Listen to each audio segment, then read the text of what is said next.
Hľadal som riešenie na zatienenie fólie, pozeral som cez internet, čo by som mohol sem dať. Našiel som tento turkestanský brest, ktorý rastie pravdepodobne rýchlo, tak to písali aspoň. Ja som ich zasadil, objednal tak okolo tých 80 kusov najprv.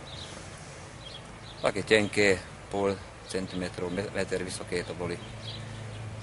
Ich som zasadil, polieval, dal som tam troška umelého hnojiva a takéto silné, hrubé už konáre, krásna rastlina vyrásla.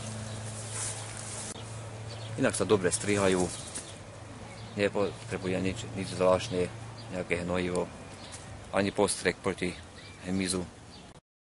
V druhej záhrade som kúpil zase 100 kusov, tam sa o ne tak veľmi nestarám a takisto krásne rastú. Strihám ich a spravím takú húštinu. Kamaráti hovorili, že to rastie krásne, husto. Na internete som to všade videl. Takže to skúšam, že čo z toho bude. Zatiaľ to funguje dobre.